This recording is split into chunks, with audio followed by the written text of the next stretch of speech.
Kau dengar baik-baik buat seluruh PBC Bapak Jokowi, dimanapun Anda berada. Kau tatap kau punya layar handphone dan kau dengarkan saya berbicara.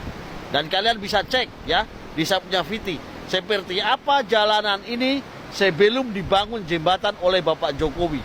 Ketika di 2016 kami harus lewat jalan ini teman-teman ya. Masih lewat jalan ini. Dan sekarang kami sudah memiliki jembatan yang bagus, jembatan yang layak ya. Seperti teman-teman pada umumnya. Dan seperti inilah kondisi kami. Mungkin kalian bisa cek di Sabja VT seperti apa. Kami sebagai seorang sopir harus setiap hari lewat jalan ini. Bahkan jika hujan lebat, jalanan ini banjir. Dan kami harus melewatinya. Dan butuh waktu yang cukup lama bisa melewati karena harus menunggu air surut dulu. Di sana negara besar, kita juga negara besar. Saya salaman juga begini.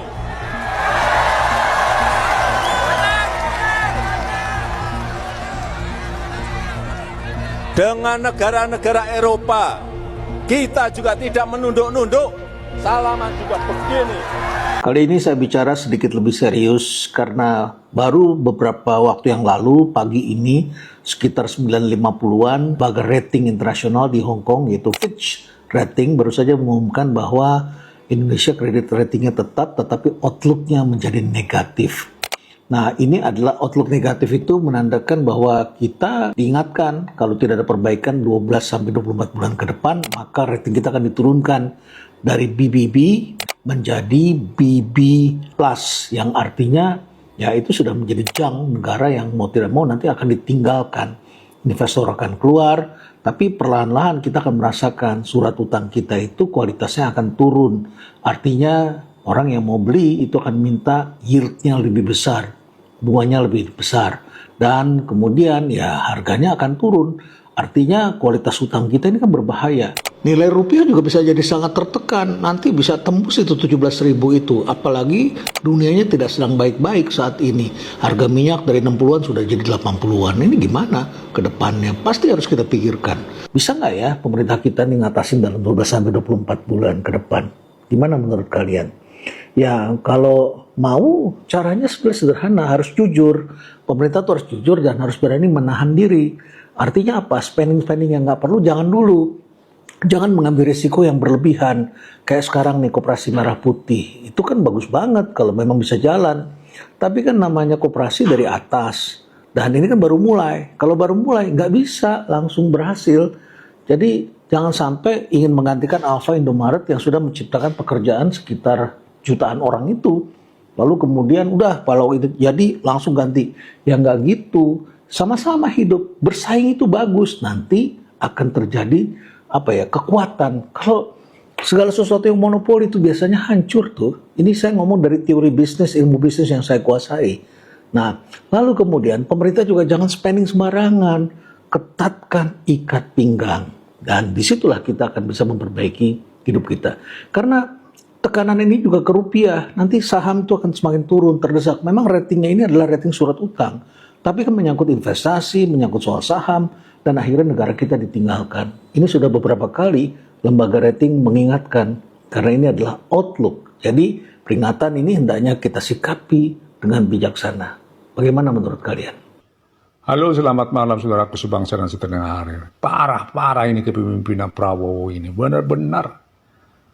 Harus ada segera evaluasi atas kepemimpinan Bapak Prabowo ini, ya.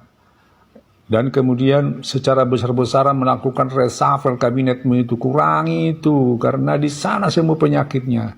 Terlalu banyak itu masalah korupsi, baca dong itu yang isu viral itu sangat banyak yang kecewa kepada Prabowo karena dilihat dari kepemimpinan Prabowo ini gak jelas arahnya itu arah untuk bagaimana untuk memberi kesempatan kepada orang-orang pada kroni-kroninya yang ada ya di dalam penguasaan, mulai dari penguasaan dapur-dapur MBG juga untuk koperasi merah putih yang dikatakan koperasi desa, penyelenggaraan makan bergizi ya gratis itu sudah berhari-hari kita dengar orang keracunan dengan kualitas yang benar-benar jauh dari dana yang diberikan kepada per orang, hitungannya per orang 15.000. Juga banyak ternyata yang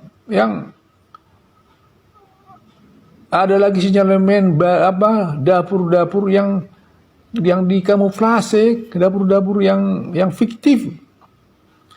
Fiktif dapur tapi anggaran berjalan sampai triliun rupiah. Jadi benar-benar tidak ada sama sekali pengawasan di dalam pelaksanaan makan bergizi dan Koperasi Merah Putih ini. Ini gawat ini.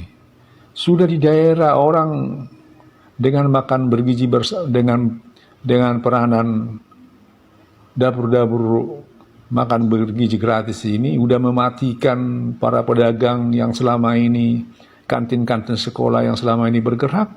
Gak ada hitungan ke sana. Belum lagi mengangkat pegawai-pegawai dari MBG-nya itu, dapur-dapur penyelenggara MBG itu, belum lagi koperasi. Benar-benar ini sepertinya sebuah kebijakan yang aneh.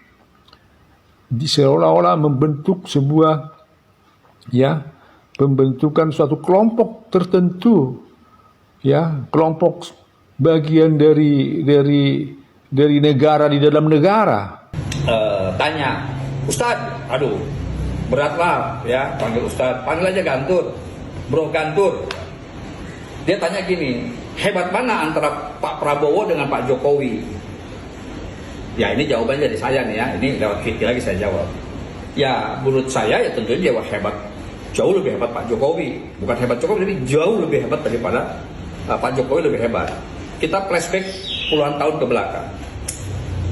Pak Prabowo bisa masuk Akmil tentunya karena ayahnya seorang begawan ekonomi, Menteri Ekonomi di era Pak Soeharto. Dan beliau karirnya melejit sampai menjadi Jenderal Komandan Kopassus karena mantunya Pak Soeharto. Dan sekarang beliau menjadi presiden karena Pak Jokowi. Nah, sementara Pak Jokowi itu anak tukang bambu, anak tukang kayu. Beliau merintis menjadi tukang mebel, yang akhirnya beliau masuk ke politik, jadi wali kota, gubernur, dan presiden 2 periode. Dan Prabowo yang menjadikan Pak Prabowo presiden, tentunya campur tangan Pak Jokowi sangat kuat. Jadi kalau ditanya hebat mana, tentunya hebat Pak Jokowi. Ya, itu tidak dipungkiri. Dulu Pak Jokowi itu selalu ditenteng-tenteng oleh Ibu Mega dan Pak Prabowo. Sekarang Pak Prabowo hormat dan sungkem kepada Pak Jokowi. Jelas jauh lebih hebat Pak Jokowi. Assalamualaikum warahmatullahi wabarakatuh. Ngapain sih? Nanti Presiden Amerika berganti, mereka juga akan memainkan isu Timur Tengah juga. Mau ke sana lagi? Udahlah, kita fokus, nggak usah masuk ke wilayah pertempuran orang lain. Fokus pemulihan bencana yang di Aceh. Fokus kepada shortage-nya APBN. Fokus kepada MBG yang acak adul. Saya udah bicara di mana-mana soal ini. Udahlah, Presiden Prabowo tidak memerlukan Stage of Hall of Fame. Ya itu ya teman-teman, belakangan ini pemberitaan di media sosial itu ya tema-tema yang muncul, yang terpercik itu malah pesimisme ya. Padahal baru setahun setengah lebih ya, atau setengah tahun pas ini Pak Prabowo ini dan Gibran memimpin ya. Pak Prabowo lah khususnya, karena hanya ada visi misi presiden, dan saya lihat polanya ini kedaulatan penuh, otoritasnya ada di presiden, bukan di wakilnya. Ya, yang saya lihat begitu ya teman-teman. Ya bayangkan, hanya setahun setengahan sejak Pak Jokowi purna tugas, tema-tema besar yang tadinya kita ini akan jadi negara maju, lompatan ekonomi, ya keluar dari jebakan kelas menengah, tiba-tiba kita udah bicara kehancuran Indonesia, defisit APBN yang kalau tidak ditangani dengan baik tahun 2026 akhiran ini mungkin kita sudah tidak dipercaya investor. Bayangkan betapa bedanya tema-tema yang lahir di era Pak Jokowi dan tema-tema yang muncul di era Pak Prabowo. Ya gimana enggak pesimis ya teman-teman. Lihat statement para netizen yang udah kita simak, tidak jelas mau fokus di mana. Kalau ada Pak Jokowi ya dia orkestrasi semua daerah. Ya sekarang dana desa dipotong gede-gedean untuk Koperasi Desa Merah Putih. Mobil diimpor ratusan ribu unit dari India. Ini sudah jadi polemik nih industri mobil dalam negeri karena tidak menggerakkan industri dalam negeri. Padahal katanya antek-antek asing, anti antek-antek asing, ya.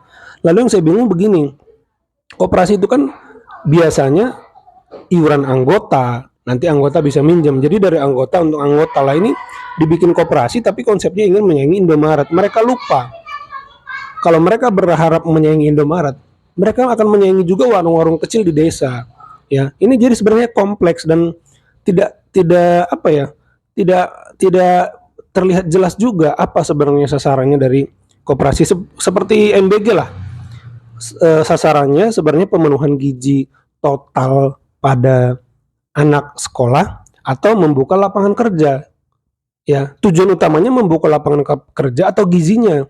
Ya, harusnya kan gizinya dulu. Lapangan kerja itu hanyalah manfaat kedua.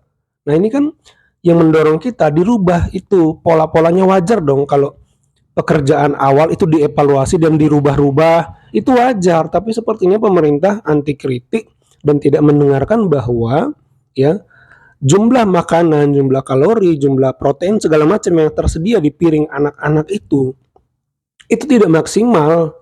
Ya karena polanya seperti itu.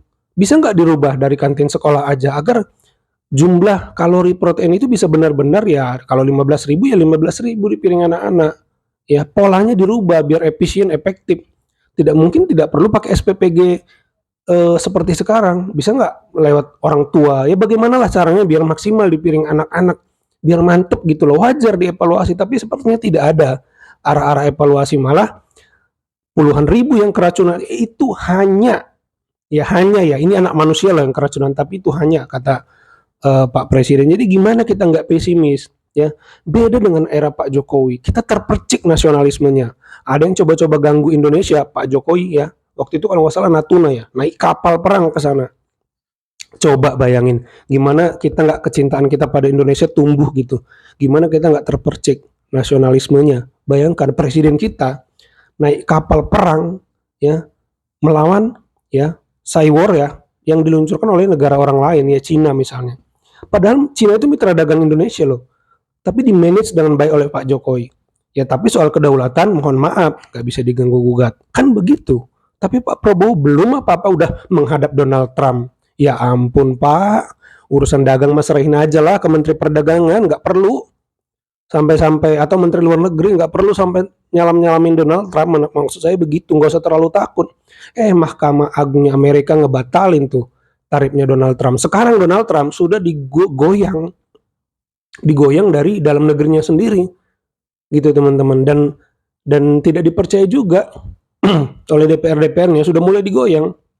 Dan dia udah nggak fokus lagi ke perdagangan, malah udah mulai sibuk ngurusin Iran. Pusing dia dengan perang yang terjadi karena nggak nyangka balasan Iran sebesar ini, gitu. Iran sebesar ini. Nah, jadi tidak ada gitu yang memercik semangat kita, nasionalisme kita di era Pak Prabowo ini gitu. MBG minta dievaluasi tidak didengar. Kopdes minta dievaluasi, jangan langsung gede-gedean begini. Prototipenya dulu, percontohan dulu di mana yang berhasil. Bahkan konon yang sudah diresmikan aja tutup gitu teman-teman. Kalau teman-teman dengar laporan-laporan daripada netizen. Jadi menurut teman-teman bagaimana, coba tambahkan di kolom komentar. Itu saja video kali ini, terima kasih yang sudah menyimak sampai selesai. Sampai jumpa di video saya selanjutnya.